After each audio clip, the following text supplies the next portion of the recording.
malaking galit sa kanya sa ginawa niya kay Pangulong Duterte at ginawa niya kay doon sa QGC nung hinahanap nila si Pastor.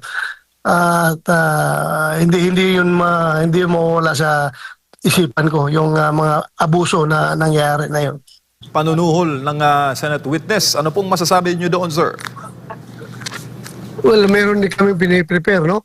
Kami ni Senator Bongo at ni Senator Ruben Padilla, meron din kami piniprepare na resolution. Magpapali kami ng resolution na ganoon din. Dahil since nabanggit yung pangalan namin ni Senator Bongo, ay magpapali kami ng resolution na ganoon. Lahat yan, kakalkalin yan. Pero since sila ang binanggit ng Pangulo at klaro na sila ay involved din, sila ang inimbitahan. Then it's up for them to spill the beans kung ano pang alam nila. Dapat lumabas sila at humarap sila. Lahat yan, pati mga DPWH na involved. Po yung comment ninyo kay General Torre at nakita ko rin po yung post ninyo na sabi mo your reaction, your opinion, and it can be corrected. Sir, baka may maidagdag ka doon. Tama po yun, no? Because meron na tayong mga precedents dyan na gano'n na talagang kailangan mag-retire muna bago maibigay sa iba yung 4-star rank bago mailipat. But meron din namang mga bago naglabas ngayon na legal opinion, particularly doon sa mga abogado na dating mga former chief PNP, meron din silang bago ang legal opinion na pwede daw ibigay kay Nartates yung ranggo na 4-star dahil nga yung kaakibat yan sa pag-appointment mo as chief PNP, adjunct na dyan yung 4-star na ranggo. So dapat magkakaroon talaga ng tamang jurisprudence para dito para once and for all masettle na itong issue na ito. Opo, lalo pat nakasalalay, sir, sa magiging tahak, no? Magiging mandato ng Chief PNP ang takbo ng organisasyon. Pero iba-iba din kasi, Senator, ang leadership style ng mga PNP chief, ano? Yes, may kanya-kanyang estilo yan. But more or less, parang kuan ba, yung end, pareho lang ang end, ang goal. Pero yung means ay medyo may kanya-kanyang estilo. So whatever the approach, basta legal lang approach at naayon sa mga existing policies, wala pong problema hanggat ma-achieve yung end, which is law enforcement without fear or favor, yung core functions ng PNP. Opo, sir, base po sa yung mga kabaro na active ngayon sa serbisyo, yung mga comment nyo po, sir, na narinig sa kanila, kamusta moral ngayon, sir, ng PNP? Expected dyan, no? Merong yung mga diehard kay Gerald Torre ay malungkot at yung galit naman sa kanya ay tuwang-tuwa. There are always two sides of the coin, but then again, the PNP as an organization, nagkakaisa yan na mag-adjust at tumanggap sa mga changes na nangyayari. Sanay na po ang PNP dyan sa yung biglaang balasahan, biglaang changes of command. Sanay na po sila dyan at kaya na mag-adapt dyan at any given time. Opo, pero sir, as PNP chief, gaano kahalaga na yung mga decision mo abides in the rules of law? No? Dahil siyempre may mga issue na lumabas na kesyo natanggal raw si Torre dahil may mga kautusan daw, mayroon siyang reshuffle na ginawa na hindi naman daw dapat. At dapat daw sundin yung mga atas ng NAPOLCOM o yung guidance ng NAPOLCOM. Bilang former chief PNP, sir, ano masasabi mo dyan? Yes, tama po yan. Kailangan sumunod tayo sa polisiya. But then again, there are some instances na nagiging flexible rin tayo sa application dyan. Like in my case, no, when I was the chief PNP, existing na yung polisiya ng Napolcom na yan. In fact, it was not, hindi naman yan provided by legislation, kundi kuwan lang yan, memorandum circular coming from Napolcom. But then again, administratively, you have to follow that memorandum circular ng Napolcom. Pero may times kasi na kagaya nung panahon ko na sabi ni Pangulong Duterte na you do everything you have to do para gumanda yung takbo ng PNP at ma-address mo kagad yung mga kailangan mong i-address. So may mga mabilisan na na pagdalaga at paglipat ng mga tauhan. But then, again, pagkatapos niyan, ipapaalam ko rin sa Napolcom at sa Malacanang at wala naman silang objection pagdating sa mga ganung bagay. It just so happen na talagang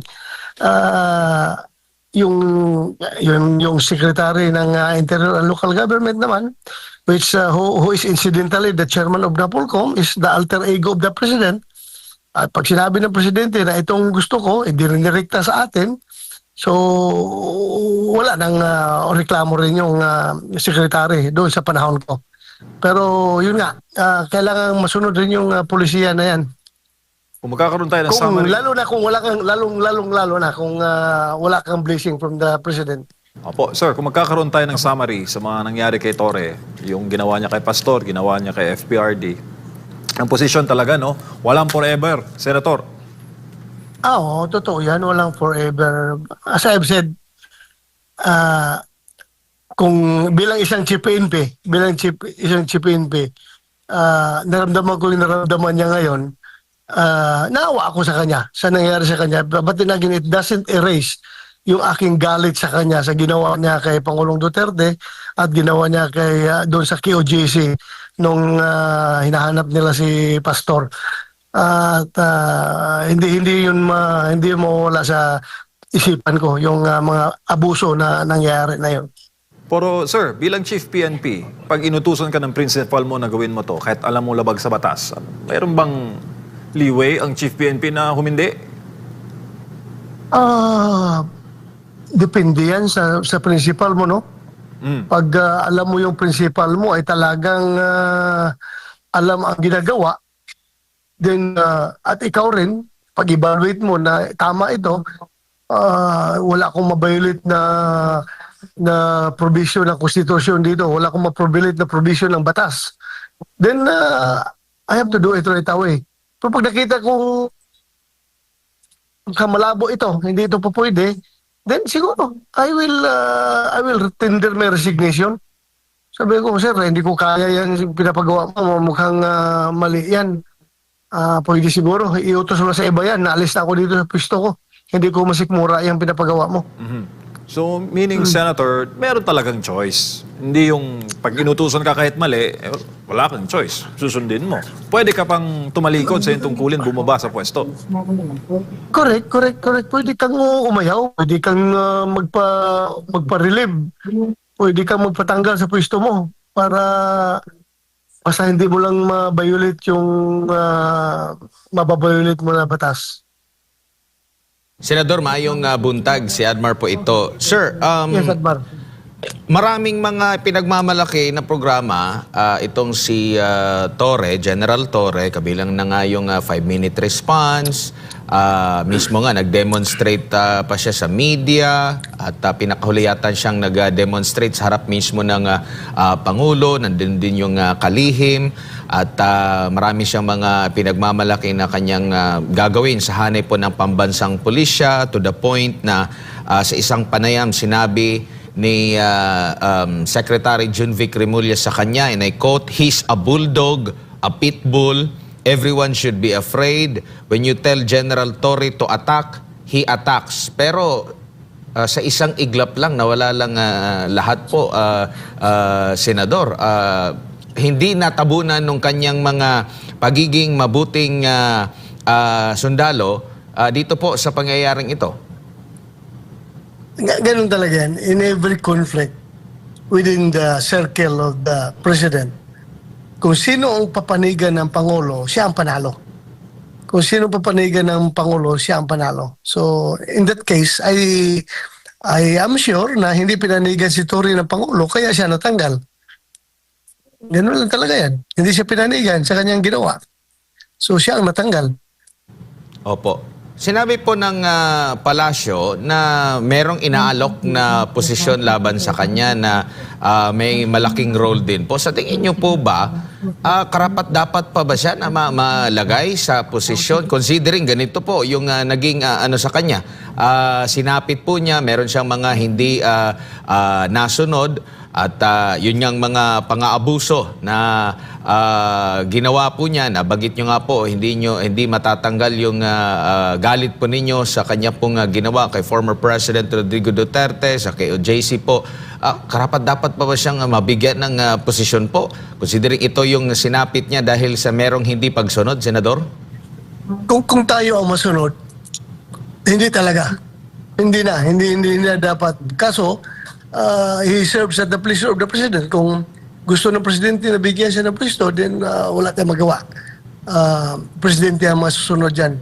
But then again, ako naman si General Torre, mag-isip-isip rin ako, no, na halata naman na yung ibibigay nyo sa akin na pwesto, pampalubag-loob na lang yan para hindi kakalma na ako at hindi ko magwawala dahil tinanggal niyo ako. Kung pinagkatiwalaan nyo ako, kung talagang na-appreciate niyo yung ginawa ko, alam naman niyo na doon ang ina-aspire ko. Kaya nga sinusunod ko yung mga order niyo dahil ina-aspire ko yung position na maging chief PNP. Bakit niyo ako tinanggal dyan? So halata na papalubag-loob na lang yung ibibigay yung pwesto sa akin. That's parang afterthought lang yan. After the fact. Opo, Senador, maiba lang po ako ng topiko. Dito po tayo sa controversial po na corruption po patungkol dito sa flood control projects po at next August or September 1 po ang susunod na pagdinig. Kamusta po yung assessment ninyo sa mga paunang pagdinig po dyan sa Senado, sa mga naririnig nyo po sa inyo pong kasamahan kay Senador Ping Lacson? Dalawang beses na siya. Opo. Kagayan. Pakiulit, mayroong kwan. Opo, Senador, Ano yun, dito po sa issue ng flood control projects po, ano po yung assessment ninyo sa unang pagdinig po, no, led by Senador Rodante Marcoleta? And at the same time, meron po mga privileged speech itong si Senador Ping Lacson. Ibinahagi niya yung naging kalakaran, tapos pinaka-latest ata niyang sinabi, pati yung accreditation, binibenta na rin para lang maging accredited yung mga, kahit hindi sila talaga karapat-dapat na i-accredit para makakuha lang po ng mga kontrata, Senador. Mabigat po yan.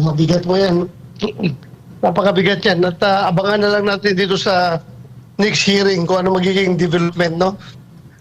Sana attend yung mga 15 contractors na inibitahan.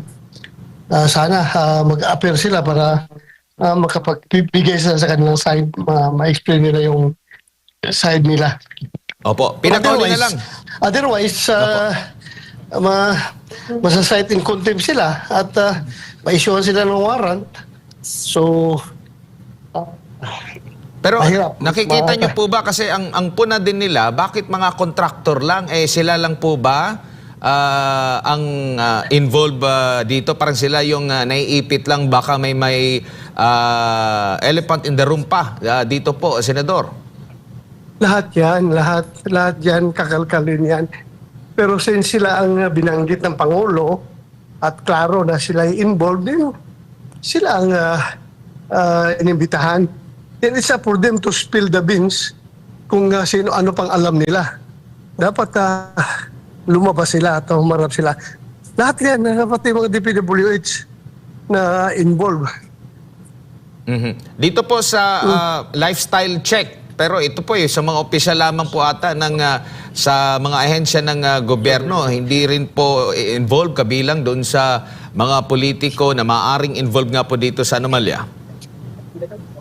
Well, it should be so the heads of those agencies, the heads of those branches of government should follow suit. Dapat inutos ng Pangulo para sa executive, iutos rin Senate President at ng ah,